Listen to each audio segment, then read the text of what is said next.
Toposcope.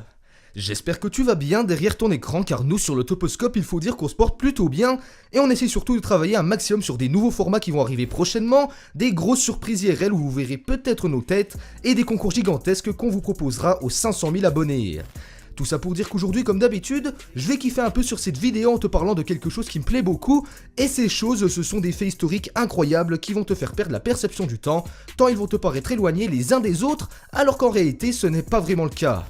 Je vais de plus en plus tenter de creuser mes explications à chaque vidéo, surtout sur ce genre de sujet, alors même si ça peut te paraître un peu long, ça a surtout pour but de t'en apprendre un peu plus à chaque vidéo et de te faire mûrir, que tu sois adulte ou adolescent, et j'espère vraiment que ce genre de format, ce genre de petites idées vont vous faire plaisir. Si c'est le cas, venez me le dire en commentaire à la fin de la vidéo, ça fait toujours kiffer, ça me fera super plaisir. Pour que vous puissiez comprendre la vidéo en fait les amis, je vais à chaque fois parler de deux dates historiques qui à première vue n'ont vraiment aucun rapport alors qu'en réalité, celle-ci met en cause la dite théorie de la synchronicité.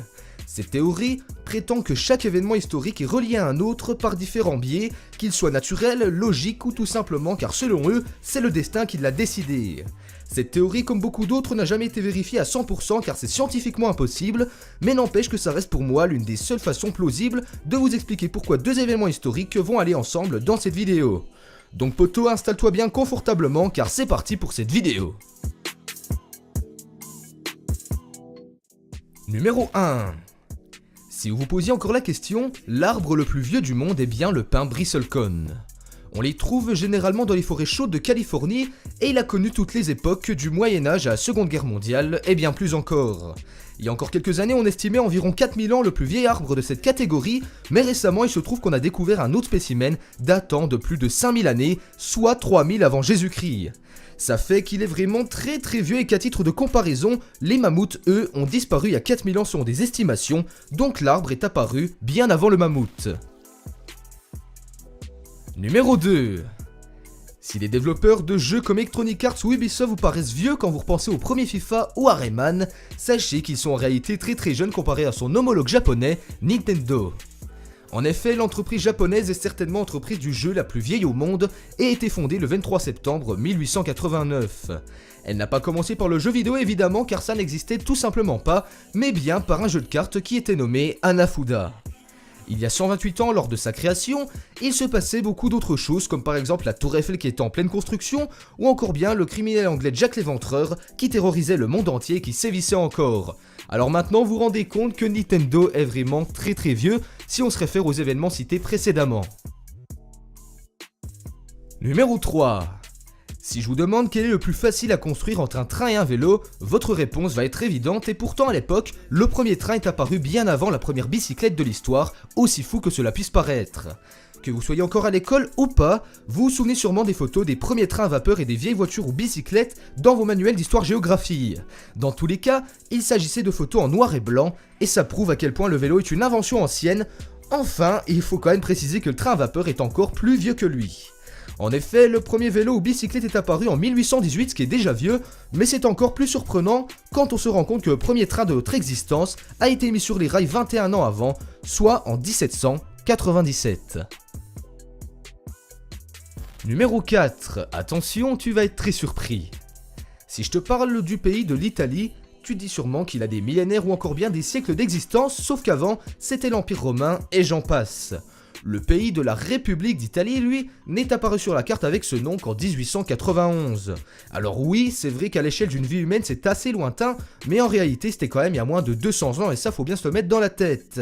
Du coup, on va changer un petit peu, mais si je te parle de la première version du Coca-Cola classique, tu te dis sûrement que c'est récent, que ça peut être une trentaine, une quarantaine d'années tout au plus, et bien encore une fois, tu viens de te tromper.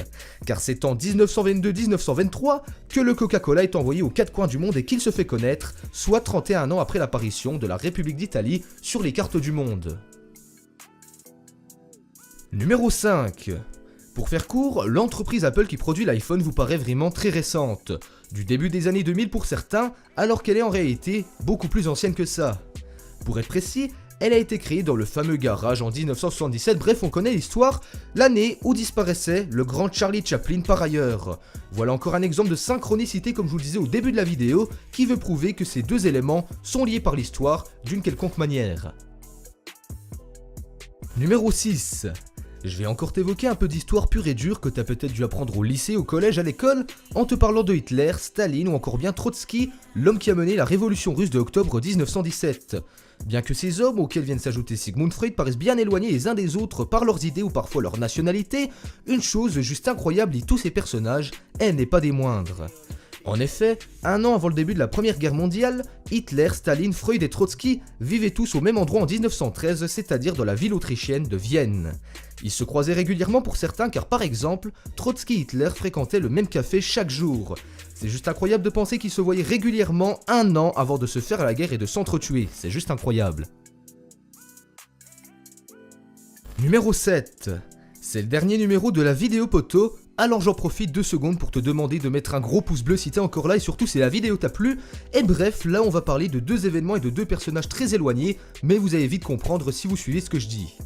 Cléopâtre a régné de 69 à 30 avant Jésus-Christ en Égypte, et la plus grande pyramide du pays est celle de Gizeh. Elle a été construite 2470 ans avant sa prise de pouvoir. La construction de la pyramide et le début de son règne sont donc séparés de 2470 ans alors que ces 2 événements font partie de la même époque historique. Vous me suivez ?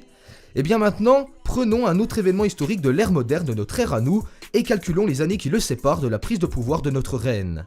Je vais choisir la date du 20 juillet 1969 qui correspond au jour où Armstrong, Buzz Aldrin et Collins ont marché sur la Lune et ont été les premiers hommes à le faire.